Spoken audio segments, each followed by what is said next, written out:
Victoria walked into the courtroom like the castle already belonged to her. Not walked, glided. Her heels clicked against the marble floor with the rhythm of someone who had never been told no. She wore a tailored ivory coat over charcoal silk, the kind of quiet wealth that makes judges pause before speaking. Her hair was perfect. Her makeup was flawless. And when her eyes swept across the room and landed on me, there was no grief in them. No sadness for the grandfather we had both lost 3 weeks ago. Just calculation. Cold, patient calculation. I sat alone at the respondents' table. No family behind me, no expensive lawyer beside me. Just a folder of documents I had not opened yet, and the steady drumbeat of my own heart reminding me that I was still alive, still breathing, still here. Behind Victoria, my stepfather Gerald and his wife Diane settled into the gallery like they had reserved seats at a theater. They sat perfectly aligned, perfectly synchronized, like they had rehearsed their posture in the mirror that morning. Gerald's jaw was set in that expression I knew too well. The one that said this was business, and I was the obstacle. They did not know I had been waiting for this moment for 3 years. They did not know that everything they were about to do had already been anticipated, and they certainly did not know about the man who would walk through that door in exactly 11 minutes. The bailiff called the case number, and Judge Harrison Cole entered from his chambers. He was mid-60s, wire-rimmed glasses, the expression of a man who had seen too many families destroy themselves over money. He settled into his chair, reviewed the case file without looking up, and I watched Victoria's lawyer rise with the confidence of someone who believed he had already won. Raymond Schultz was everything Gerald's money could buy: tailored suit, silver cufflinks, a leather folder thin enough to suggest he did not need much evidence. He knew he was going to win. Everyone in this room knew it. Everyone except me. "Your Honor," Schultz began, his voice smooth as polished stone, "we are filing for emergency transfer of the Pembroke estate, specifically the castle and all associated properties." He paused, letting the words settle. "To my client, Victoria Hale, effective immediately." He slid the motion across the table like a blade. The paper made a soft sound against the wood, but it might as well have been a gunshot. Victoria did not look at me. She did not need to. Her chin lifted slightly, her hands folded in her lap. She looked like a woman accepting an award she already knew she had won. Behind her, Gerald and Diane nodded in unison. A small movement, barely perceptible, but I caught it. They had practiced that. I was certain of it. The petition continued through Schultz's measured voice. "The respondent has demonstrated an inability to manage properties of this scale. She has no experience in estate management. She has isolated the deceased from family members during his final years." He paused again, glancing at me with something that looked almost like pity. "My client is the responsible party. The estate needs protection, immediately, responsible." That word had always been a weapon in this family. It meant give us control and stop asking questions. It meant you are not one of us. It meant sit down and disappear. Victoria finally looked at me then, not with hatred, not with triumph, with the kind of expression you give an insect before you crush it beneath your heel. Like I was not worth the energy of real emotion. Like my existence was merely an inconvenience to be resolved. I filed that look away. I would remember it later, when everything changed. Judge Cole finished reviewing the initial documents and removed his glasses. He cleaned them slowly, a habit that gave him time to think. Then he turned to me. "Ms. Pembroke," he said, his voice flat and neutral, "this petition requests full authority over your grandfather's estate. It alleges you are unfit to participate in its management and may interfere with proper administration." He paused. The courtroom held its breath. "Do you object?" Victoria's lips twitched, almost a smile. She was waiting for me to crumble, to cry, to beg. Raymond Schultz already had his rebuttal prepared. I could see it in the way he shifted his weight, ready to pounce on whatever desperate defense I might offer. I did not stand immediately. I took one breath, then another. When I spoke, my voice did not shake. "Yes, Your Honor, I object." Schultz smiled, faint, patronizing, the smile of a man humoring a child who did not understand the game being played. "On what grounds?" he asked. I did not give him an argument. Not yet. I would like to wait for the last person to arrive. The silence that followed was sharp enough to cut. Judge Cole blinked once, twice. "The last person?" he repeated. Victoria laughed. Short, sharp, humorless. "This is ridiculous," she snapped. "There is no one else." Gerald muttered something from the gallery, just loud enough for me to hear. She always does this. Always making scenes. Diane sighed softly, the sound of a woman suffering through someone else's immaturity. I kept my eyes on the judge. I did not look at my family. They were not my family. They had not been for a very long time. Judge Cole studied me for a moment. He had seen desperate defendants before. People who delayed because they had nothing. People who grasped at any straw to postpone the inevitable. But something in my expression made him pause. I was not desperate. I was waiting. "How long?" he asked. "Minutes, Your Honor, not hours." Raymond Schultz stood quickly. Too quickly. "Your Honor, this is clearly a delay tactic. My client has businesses to run. We cannot accommodate theatrical performances designed to waste the court's time." Judge Cole raised his hand. Schultz stopped mid-sentence, his mouth still open. "I will allow a brief delay," the judge said. His eyes stayed on me. "But if this is a tactic, Ms. Pembroke, it will not reflect well on your position." "It is not a tactic, Your Honor. I simply want the full record to be present before you make any decisions," Victoria whispered urgently to Schultz.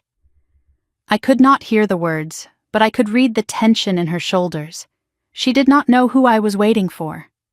She did not know anything, that was the point. The minutes stretched. The clock on the wall ticked loud enough to count heartbeats. The clerk checked his watch. A bailiff shifted his weight. Someone in the gallery coughed. Gerald's phone buzzed. He glanced at the screen and I watched his face change. Not dramatically, just a flicker, a tightening around his eyes. He showed the screen to Diane. She went pale. Something was happening, something they had not expected. I filed that away too. Another piece of the puzzle. Victoria started to speak again, her patience finally cracking, but before she could form the words, the courtroom doors opened. Not dramatically. No theatrical swing, just a clean, controlled push. The kind of movement made by someone who did not need to announce themselves. Someone with purpose. A man stepped inside. Mid-50s, silver temples, face completely expressionless. He wore a black suit so plain it looked like a uniform. No flashy tie, no expensive watch, just dark fabric and perfect posture. He carried a single envelope. Manila. Sealed. He did not look at Gerald.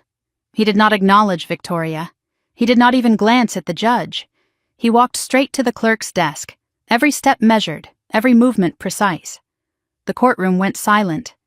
Even Victoria stopped breathing. The man held up the envelope. The seal caught the fluorescent light. "Ms. Pembroke," he said. "Just my surname. Not Alexandra, not the respondent." Like he was confirming something he already knew. Then he turned to the clerk. "This is for the court. From the trustee." Judge Cole reached for the envelope slowly, like it might be something dangerous. Like the paper itself carried weight beyond its contents. He read the return address. His lips moved before he could stop them. And then he whispered something that made Victoria's perfect composure crack for the first time since she had walked through those doors. "That," he said quietly, "cannot be possible." I sat perfectly still at the respondent's table, alone, unrepresented, apparently helpless. But for the first time since this hearing began, I allowed myself to breathe. Grandfather always said the best revenge is not loud. It is patient. It is documented. And it arrives exactly when your enemies think they have already won. The judge held the envelope like it might detonate. His fingers paused on the seal for 3 full seconds before he tore it open. No flourish, just a clean rip that echoed through the silent courtroom. Every eye in the room tracked his movements as he pulled out a thick document, cream-colored paper, with an embossed seal in the corner. The man in the black suit remained standing near the clerk's desk. He had not moved since delivering the envelope, had not shifted his weight, had not looked at anyone except me. "Jonathan Crane," he said, his voice flat and professional. "Senior Trust Administrator, Hawthorne Trust Company." He produced a business card and slid it to the clerk without looking. The card made a soft sound against the wooden surface, but in the silence of that courtroom, it might as well have been thunder. I watched Judge Cole's face when he heard the name Hawthorne Trust Company. Something shifted in his expression.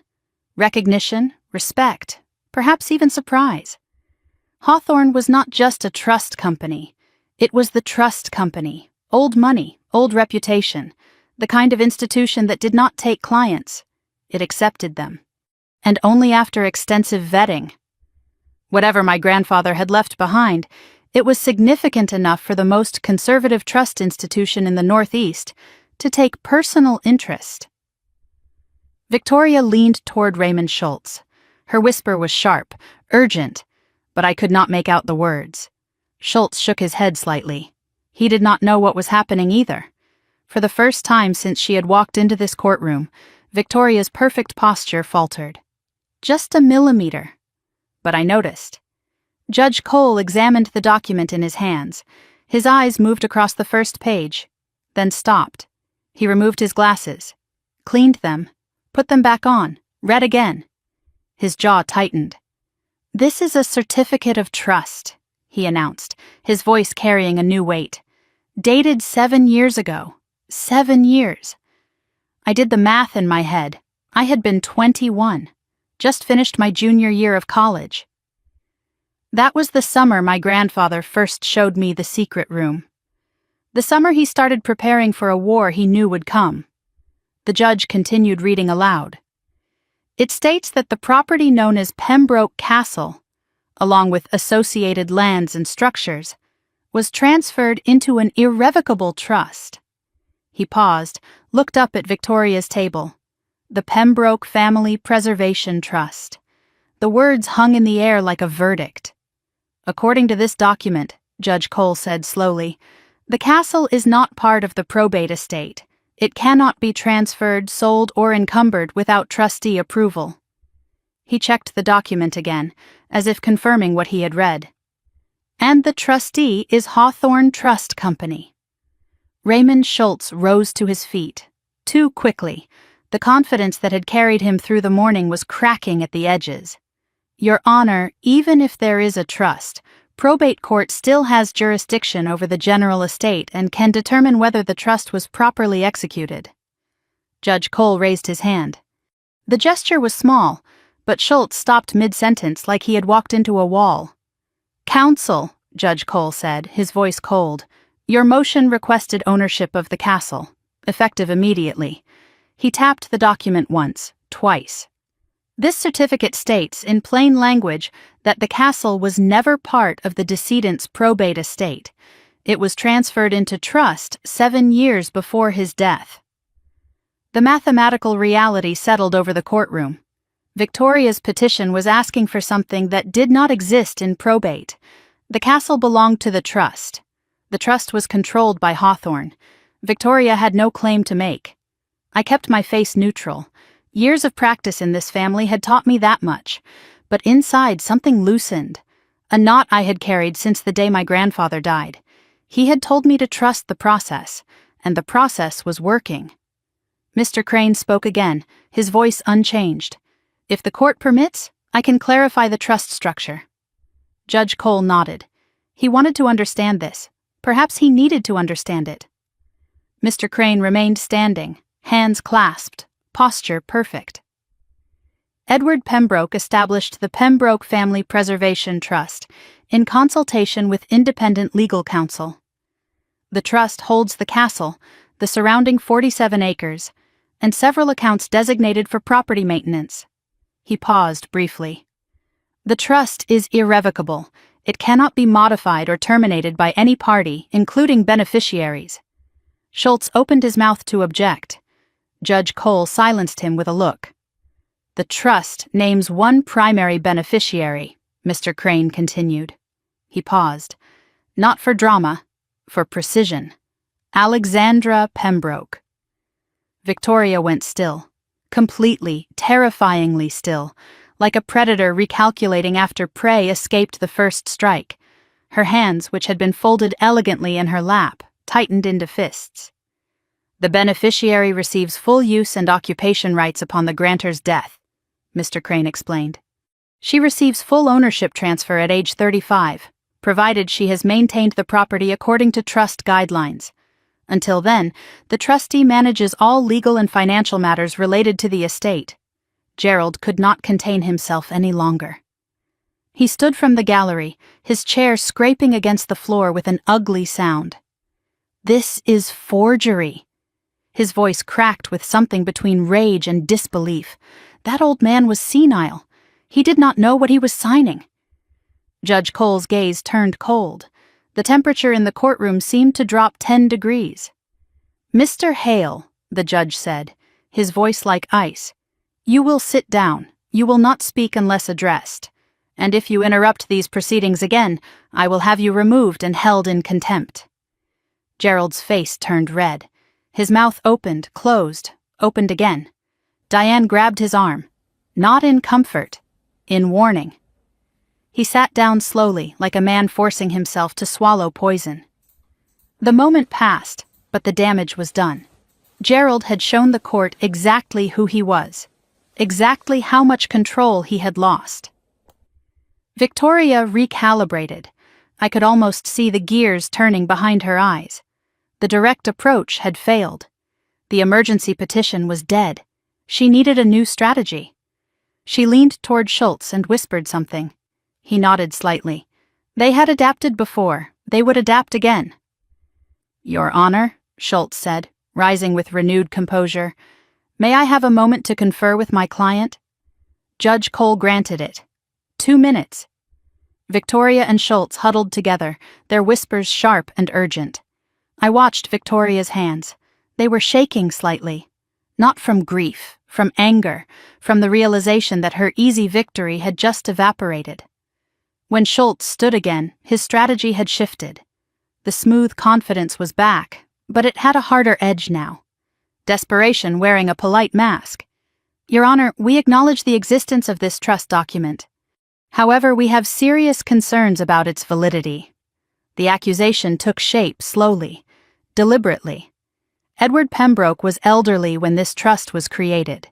He was increasingly isolated from his family in his final years, and he was under the significant influence of one person. Schultz turned, pointed at me, his granddaughter. Victoria stood without waiting for permission. Her voice trembled with manufactured emotion. The tears she had been saving finally made their appearance. "Alexandra controlled everything, Your Honor. Who visited grandfather, what he ate, what he signed. She manipulated a vulnerable old man for her own benefit." Her eyes glistened. Finally, the mascara smeared. Perfect timing. Diane added her voice from the gallery, her tone dripping with rehearsed sorrow. "We tried to visit. She always had excuses. He is resting. He is not feeling well. He does not want visitors. She kept us away. On purpose."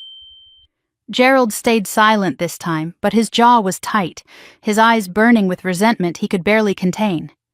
The accusation crystallized in the air. Undue influence.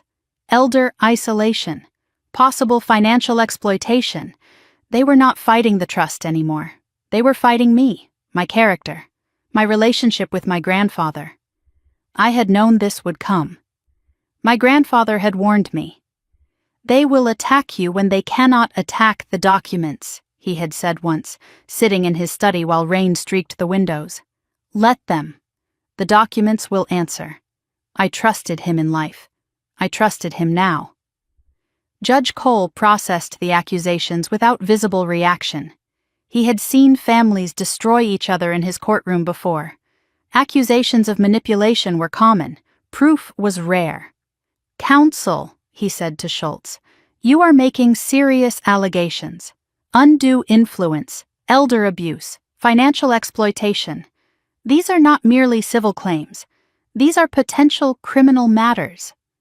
He paused, letting the weight of his words settle. "Do you have evidence? Or just accusations?" Schultz's answer was careful, calculated. "We have testimony, Your Honor. Family members who witnessed the isolation. We have concerns that warrant investigation. We are asking the court to pause any trust distributions until these matters can be examined." The trap was elegant. If the judge agreed to investigate, Victoria bought time. Time to find evidence. Time to pressure me. Time to make the trust seem tainted. I felt the room turning against me. Not dramatically, but subtly. The clerk's expression had shifted. The bailiff stood a little straighter.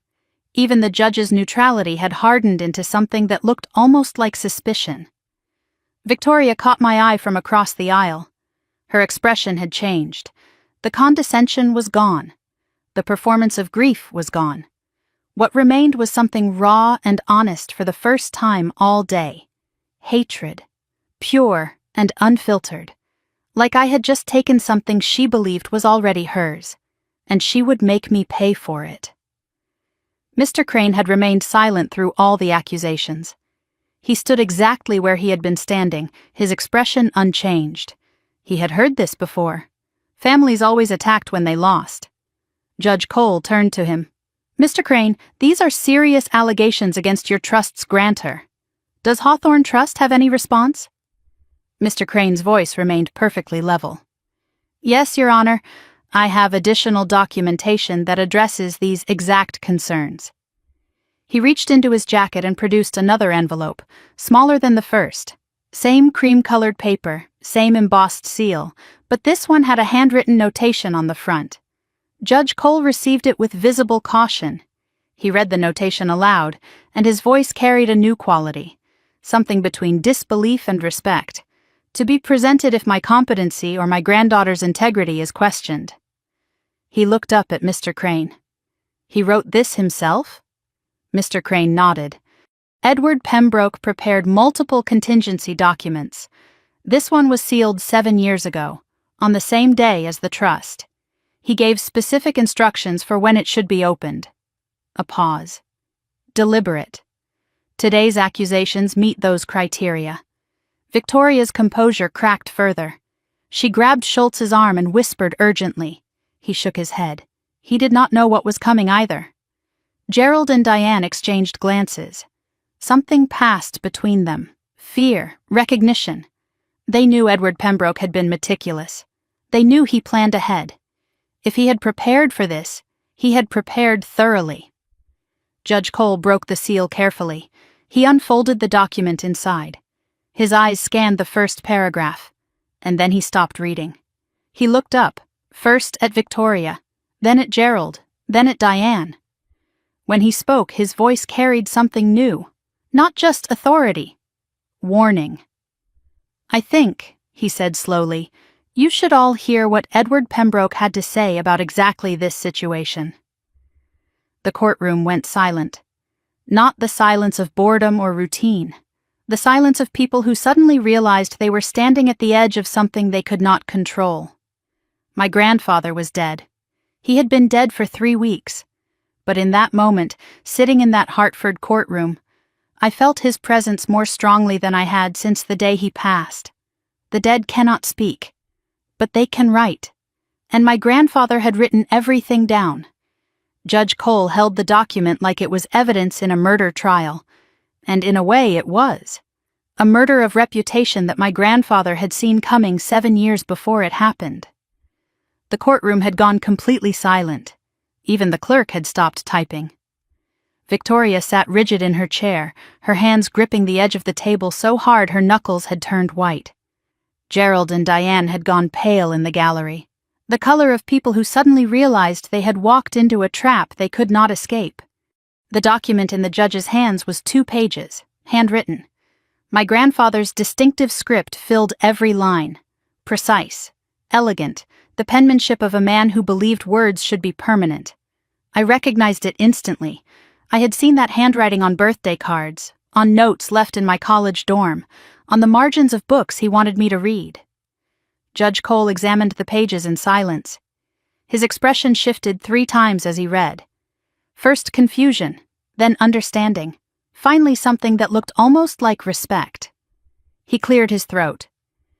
"This document is titled Statement of Intent and Anticipation," he announced. It was prepared by Edward Pembroke and notarized by 3 independent witnesses. He looked up at the courtroom. Mr. Pembroke requested it be read aloud if certain conditions were met. He turned his gaze to Victoria's table. His expression made it clear what he thought of those conditions. "Those conditions have been met." Raymond Schultz half rose from his seat. "Your Honor, we object to the introduction of unverified documents. This is highly irregular and prejudicial to my client's position." Judge Cole cut him off with a look that could have frozen fire. "Counsel," he said, his voice sharp as broken glass, "you spent the last 15 minutes accusing the deceased's granddaughter of manipulation and abuse. You alleged that a vulnerable old man was exploited by someone he trusted." He tapped the document once. "You opened this door.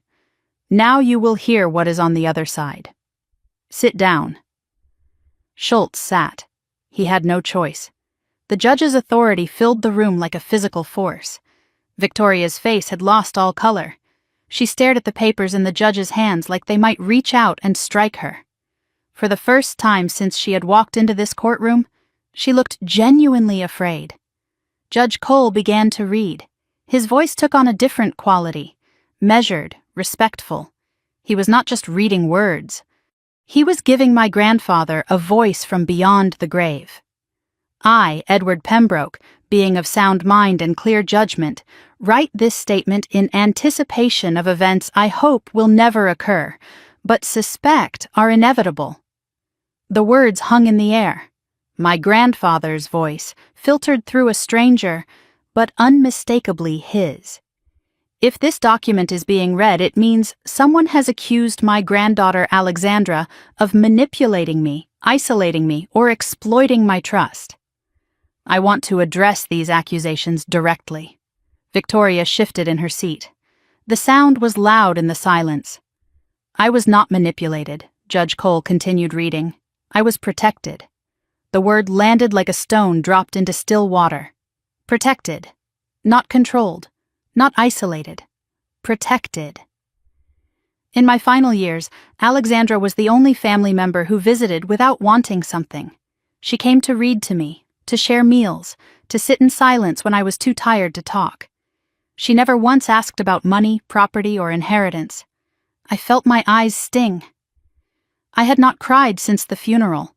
I would not cry now, not in front of them. But my grandfather's words reached something deep inside me that I had tried to keep buried. Others were not so restrained. Judge Cole paused on that line. "Let it settle," then continued. "I will not name names in this document as the courts can determine truth.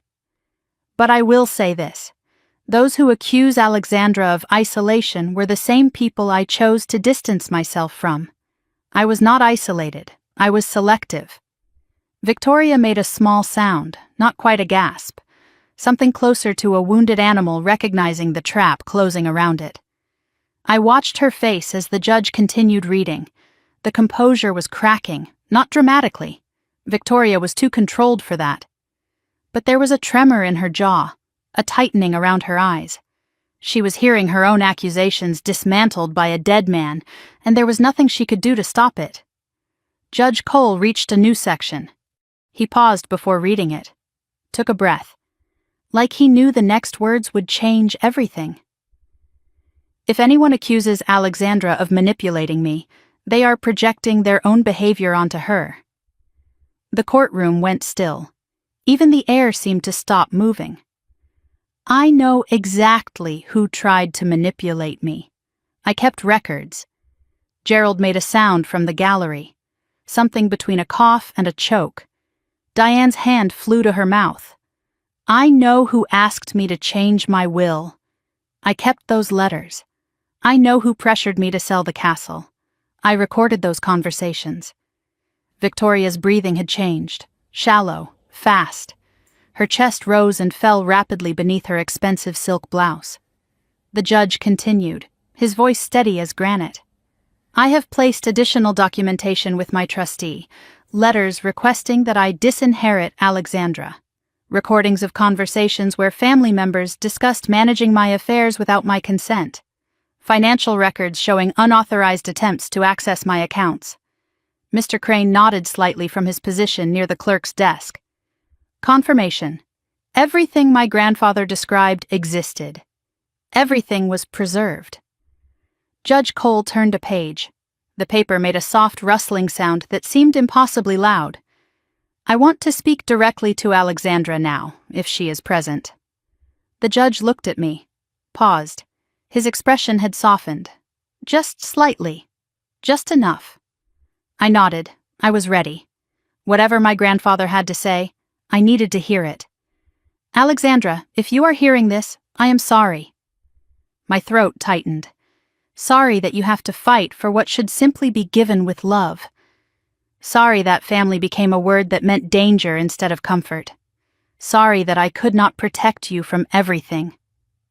I did not move, did not blink, did not let them see what those words were doing to me inside. But I want you to know, you were never alone.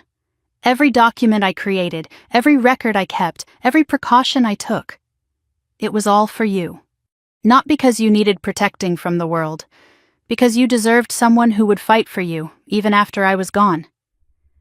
I thought of all the nights I had sat with him, all the conversations about nothing important, all the times I thought I was just keeping him company.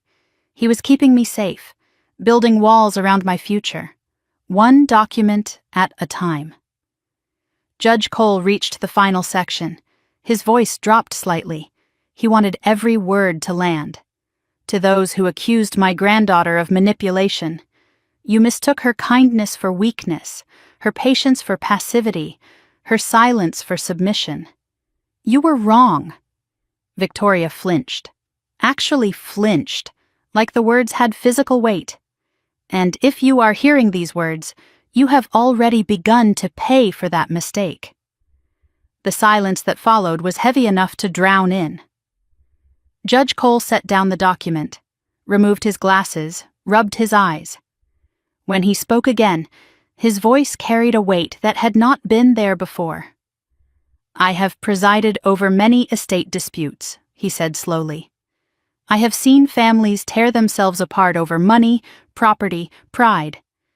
But I have rarely seen a decedent prepare so thoroughly for the worst of human nature. He turned to Victoria and Schultz. Ms. Hale, your petition alleged that Ms. Pembroke was unfit and manipulative. This document suggests the opposite. It suggests that Mr. Pembroke had full capacity, clear judgment, and specific reasons for his decisions. Victoria opened her mouth. No words came out.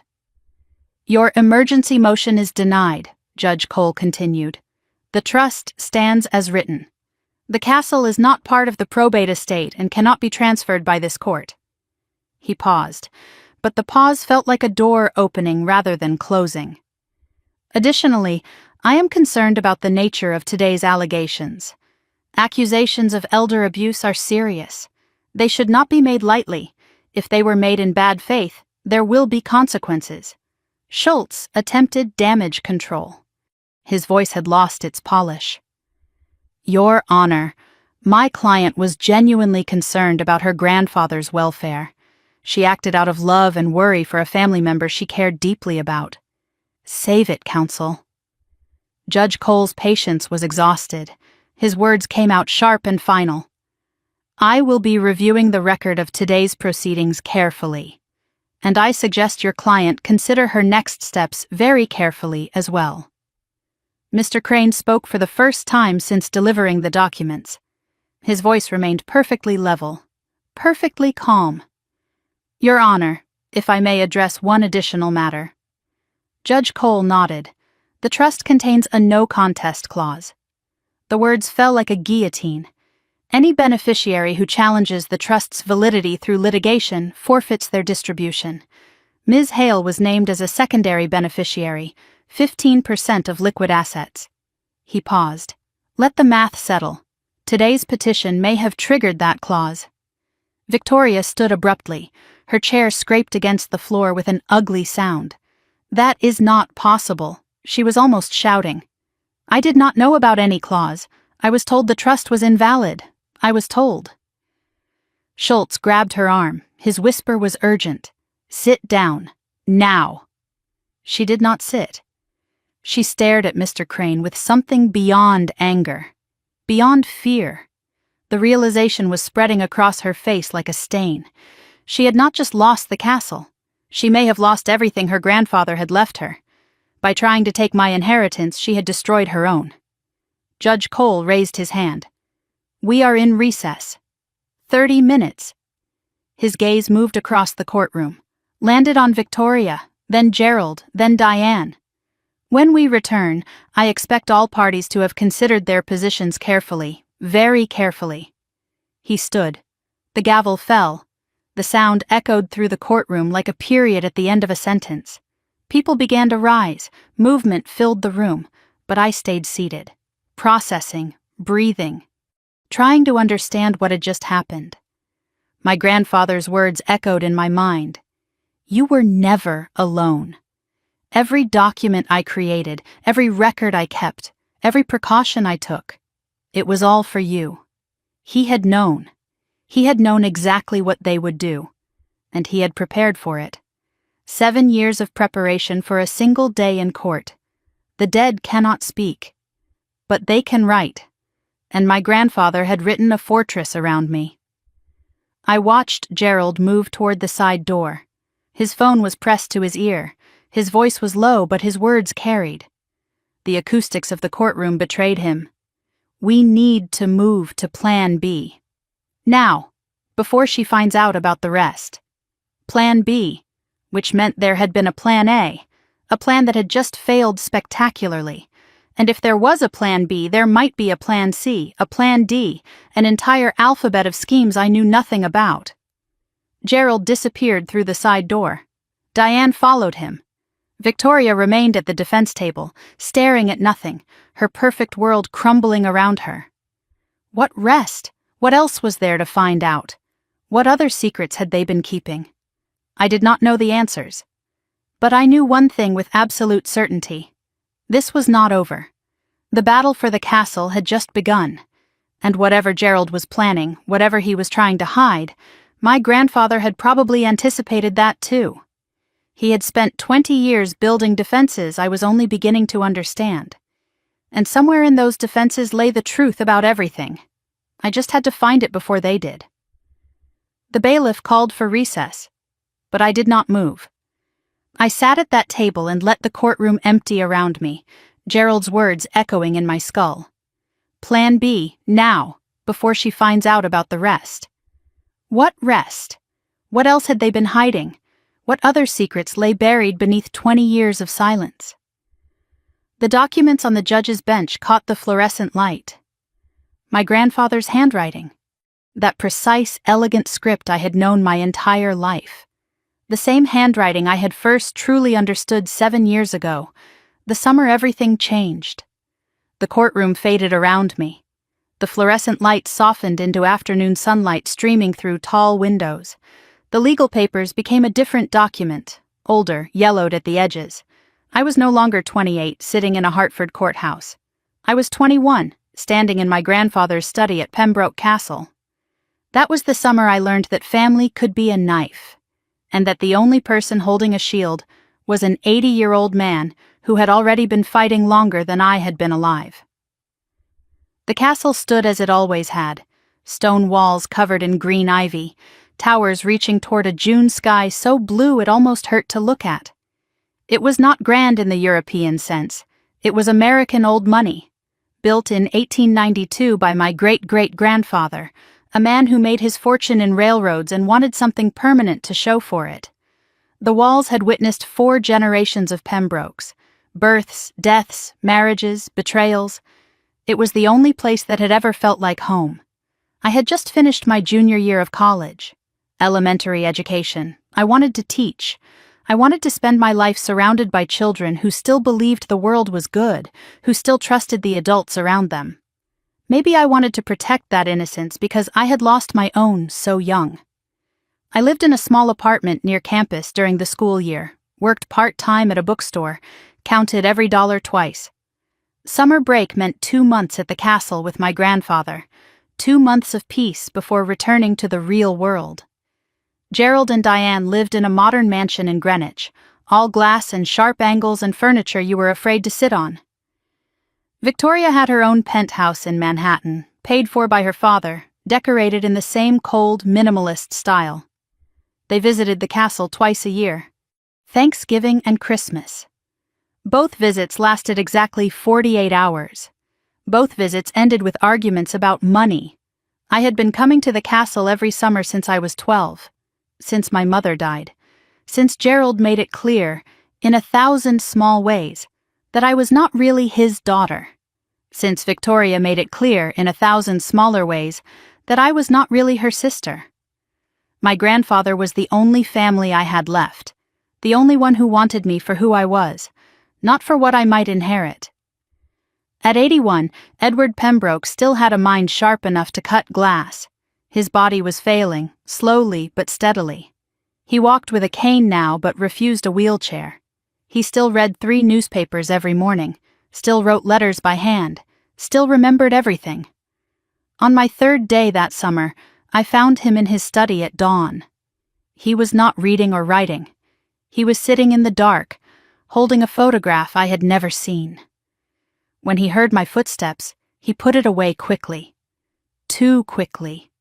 Like a child caught with something forbidden. Some memories, he said, his voice rough with something I did not recognize, are better kept in drawers. I did not ask what the photograph showed. I wish I had. I wish I had pushed. But I was 21, and I still believed that adults kept secrets for good reasons. I still believed that the truth would come out when it was ready. I was wrong about so many things that summer. 1 week into my visit, my grandfather asked me to stay after dinner. We had fallen into our usual routine. Breakfast together, separate afternoons, dinner and conversation by the fire. But that night, something in his expression made me pause. "There is something I need to tell you," he said. "Something I should have told you years ago." We were in his study, the same room where I would later sit while a judge read his words aloud, the same leather chairs, the same old lamp casting warm shadows across the walls, the same smell of books and pipe tobacco that meant safety to me. "Your stepfather is not a good man, Alexandra." The words landed hard, not because they were surprising, because they were finally being spoken aloud. "I know you sense it," my grandfather continued. "You have always been perceptive. But you do not know the extent of it." He told me the history I had never been allowed to know. Gerald Hale had been a business associate of my father. They had co-founded a real estate development company when they were both young and ambitious. My father was the visionary. Gerald was the salesman. Together, they built something successful, something that should have lasted. But they were never truly partners. "Your father wanted to build things that lasted," my grandfather said. Gerald wanted to flip them for profit. They disagreed constantly in those final years. Gerald wanted to buy out your father.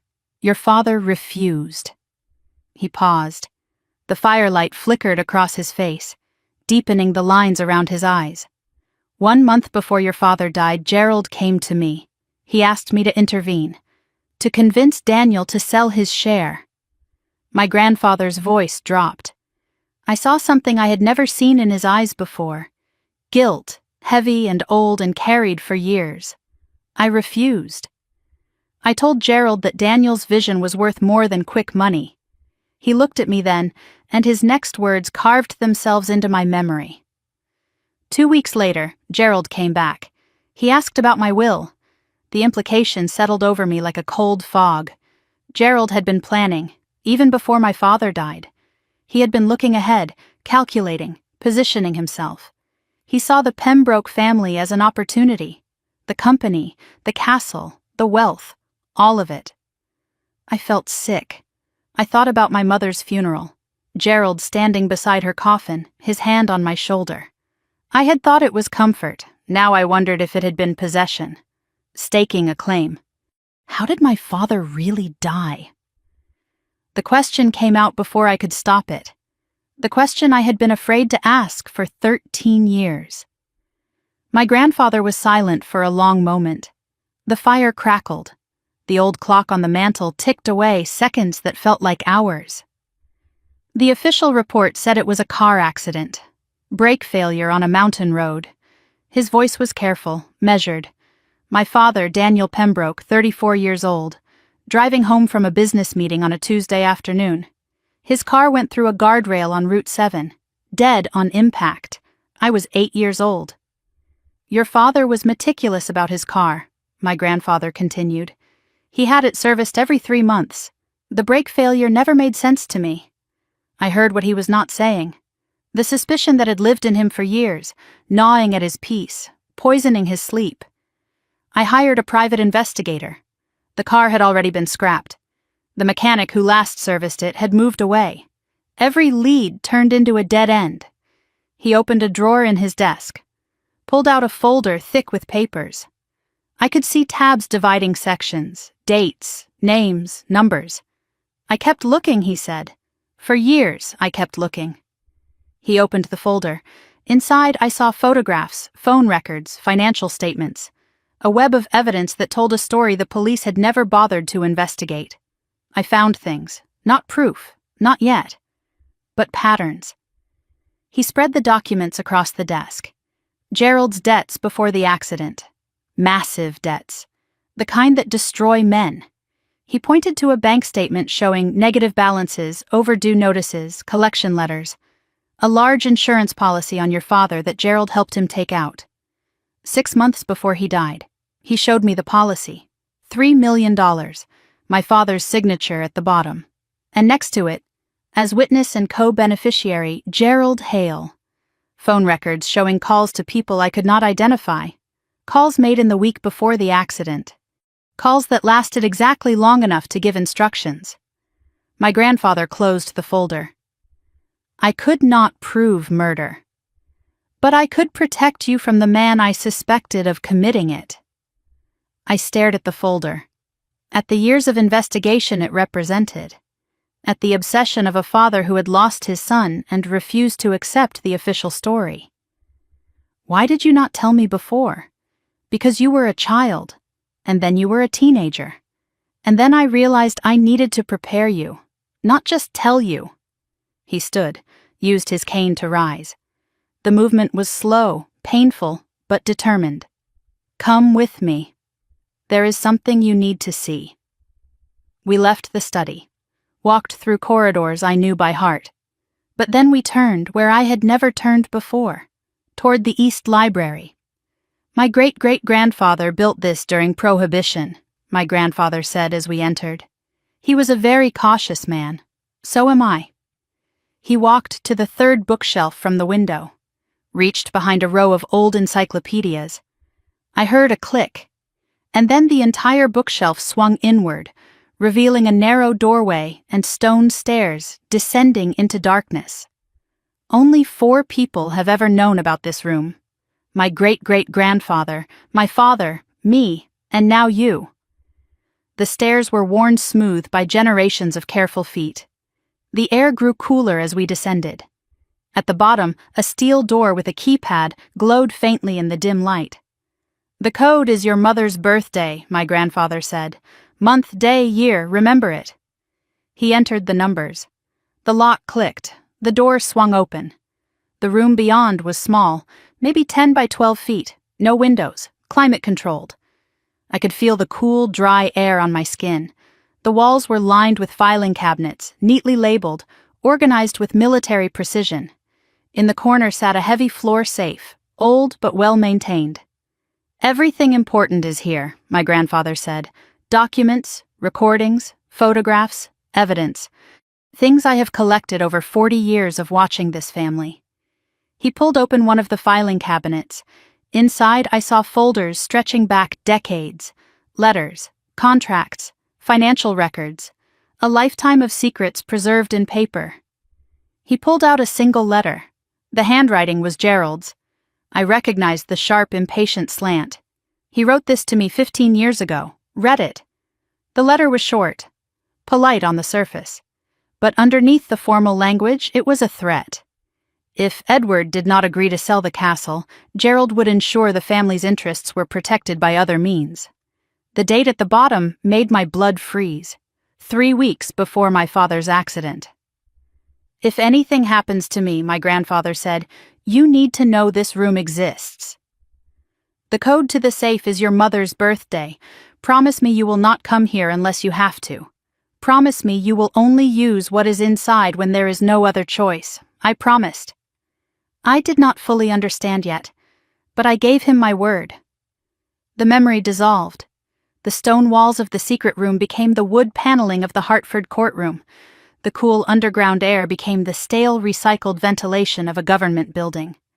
My grandfather's voice became the bailiff announcing the end of recess. I blinked. People were filing back in. Victoria and Schultz were in whispered conference at their table. But Gerald and Diane were notably absent from their seats in the gallery. A man approached my table.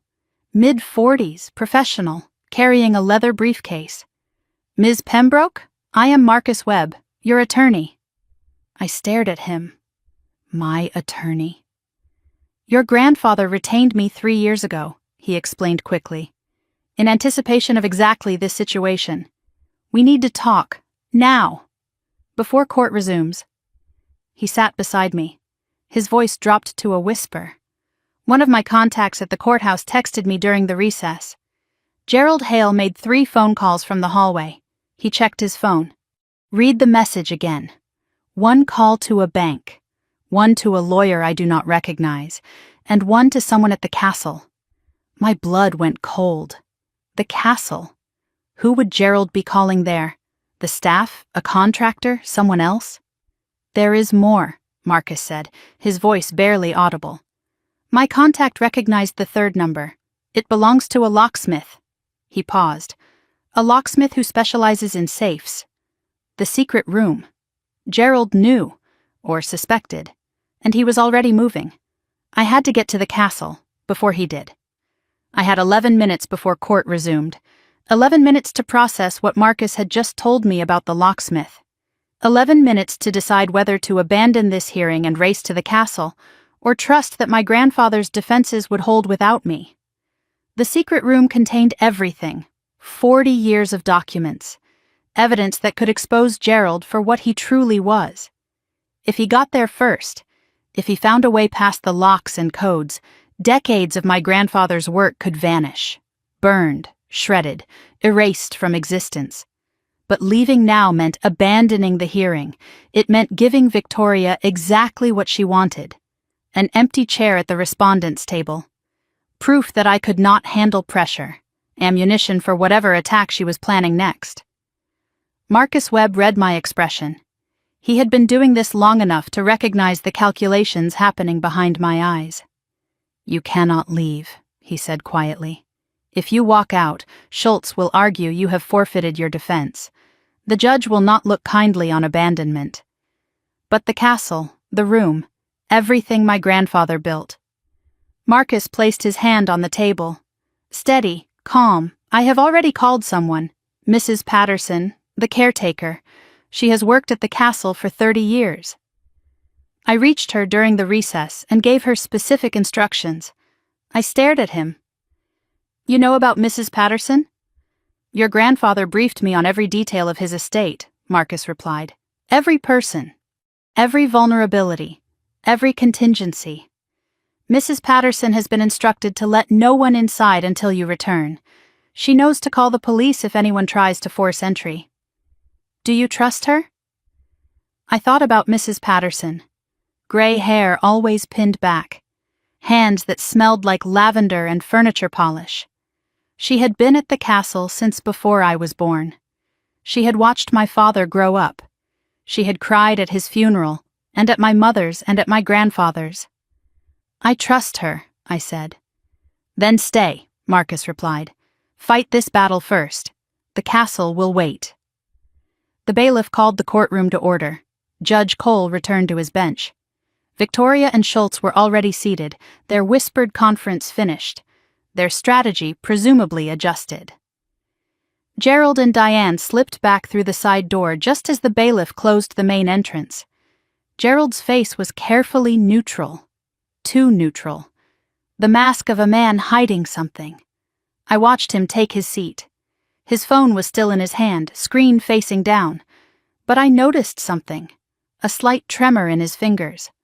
Whatever calls he had made, whatever plans he had set in motion, he was not as confident as he wanted to appear. Good. Let him worry. Let him feel hunted for once. Judge Cole settled into his chair and addressed the courtroom. We are back on record, he announced. Before we continue, I want to make clear that this court takes allegations of undue influence very seriously. But I also take seriously the introduction of baseless accusations designed to delay legitimate proceedings. He looked at Schultz. Counsel, I understand you wish to challenge the validity of the trust. You may proceed, but I warn you, stick to facts. Schultz stood with renewed composure. Whatever conversation he had during the recess had restored some of his confidence. The smooth, professional veneer was back in place, though I could see cracks underneath if I looked closely enough. Your Honor, we would like to address the validity of the trust itself. While we acknowledge the existence of the documents presented, we question their legal standing. He began his technical assault. A trust of this magnitude requires specific formalities. Proper witnessing, proper notarization, proper mental capacity assessments. We have reason to believe these requirements were not fully met. The challenges came in rapid succession. First, the witnesses listed on the trust document.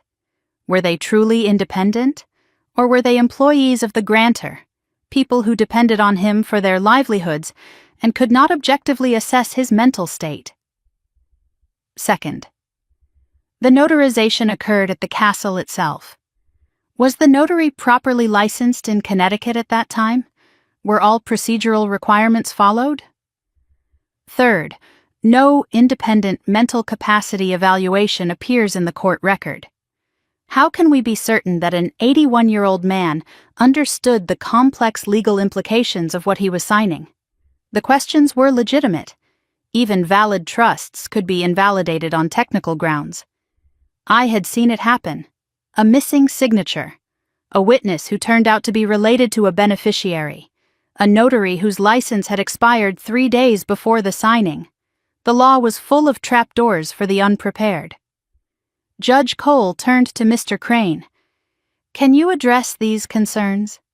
Mr. Crane rose with the same unhurried calm he had displayed since entering the courtroom. Certainly, Your Honor. He produced another folder from his briefcase. How many documents had my grandfather prepared? How many contingencies had he anticipated? Mr. Pembroke anticipated these exact challenges, Mr. Crane said. Allow me to address each point. He opened the folder. Regarding the witnesses. The 3 individuals who witnessed the trust signing were as follows. James Richardson, Mr. Pembroke's personal attorney for 32 years, a member of the Connecticut Bar with an impeccable record. Dr. Helen Fairfax, professor of estate law at Yale University, who served as an independent legal consultant. And the Honorable Robert Chen, retired Superior Court judge, who witnessed the document as a personal favor to Mr. Pembroke. Schultz's expression flickered. Those were not the names of vulnerable employees. Those were legal heavyweights. Regarding the notary, Mr. Crane continued. Margaret Sullivan has been a licensed notary in Connecticut for 42 years. Her credentials were verified before, during, and after the signing. All procedural requirements were followed to the letter. He turned a page. And regarding mental capacity. All 3 witnesses submitted sworn affidavits confirming Mr. Pembroke's clarity of mind at the time of signing. Additionally, Hawthorne Trust Company requires independent cognitive assessments for all irrevocable trusts above a certain value threshold. He pulled out 3 more documents. Mr. Pembroke underwent evaluation by 2 board-certified psychiatrists and 1 neurologist. Dr. Sarah Chen of Yale New Haven Hospital's psychiatric department found no evidence of cognitive decline. Dr. Michael Torres, a private practice neurologist, documented full mental acuity and exceptional memory for his age. And Dr. Robert Finch, a court-appointed independent evaluator, confirmed that Mr. Pembroke demonstrated complete understanding of his assets, his beneficiaries, and the implications of his decisions. Mr. Crane set the documents on the clerk's desk. He was not just competent, Your Honor, he was exceptionally sharp. Schultz's phone vibrated on the table. He glanced at it just for a second, but his face changed. Something flickered across his features. Surprise, concern, maybe fear. He turned the phone face down quickly, but not before Victoria noticed. She leaned toward him, whispered something urgent. He shook his head slightly. Whatever that message contained, he was not sharing it with his client. Judge Cole observed the exchange but said nothing. His attention returned to the proceedings. Counsel, it appears Mr. Pembroke was quite thorough. Your challenges have been addressed. Do you have any other grounds for contesting this trust? Schultz paused. A long pause. The kind that fills a courtroom with tension. I knew what that pause meant. He was reaching for something, a last resort, a final card he had hoped not to play. He looked at Victoria. She gave the smallest nod. Permission. Whatever was coming next, they had planned it together. Your Honor, Schultz said slowly, if I may. We acknowledge that the technical requirements appear to have been met. However, technical compliance does not preclude the possibility of undue influence. Even the most properly executed documents can be the product of manipulation. He gestured toward his table. We request permission to present additional evidence that bears directly on the question of Ms. Pembroke's relationship with her grandfather. Evidence that was not available to us until recently. Marcus Webb was on his feet immediately. Your Honor, this is highly irregular. The defense has had no opportunity to review any new evidence. We cannot respond to materials we have not seen. Judge Cole raised his hand. Mr. Schultz, what is the nature of this evidence? Video footage, Your Honor.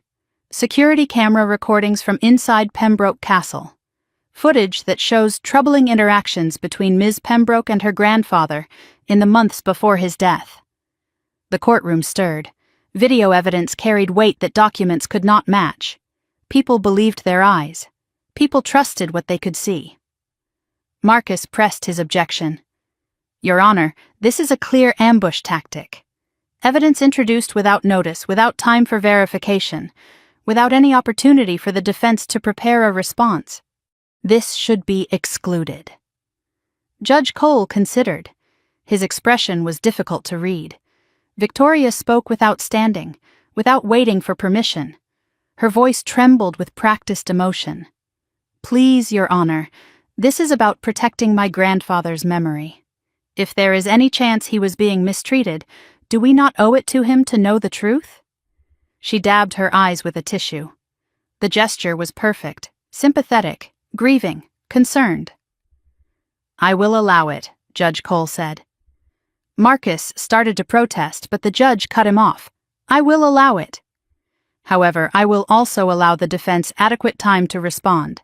If this evidence is as significant as you claim, Mr. Schultz, it should withstand scrutiny. A laptop was produced, a projector screen lowered from the ceiling. Schultz connected the device with the efficiency of someone who had prepared this moment carefully. Victoria's hand moved beneath the table. I saw it, just barely. She was texting, her phone hidden below the edge, her eyes on the screen being set up, but her fingers moving. Sending a message to someone, coordinating something. I filed it away. Another piece of the pattern, another thread to follow later. Your Honor, Schultz announced, this is security footage from inside Pembroke Castle, recorded approximately 4 months before Mr. Pembroke's death. The screen flickered to life. I recognized the room immediately. My grandfather's study, the leather chair where he spent most of his days, the window overlooking the east garden, the lamp that cast warm light across everything. In the video, my grandfather sat in that chair. He was holding a document. Frowning at it, his hands were shaking slightly.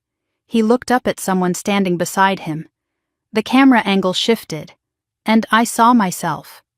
Or rather, I saw someone who looked like me, who moved like me, who wore clothes I owned. The audio crackled to life. "Just sign here, grandfather."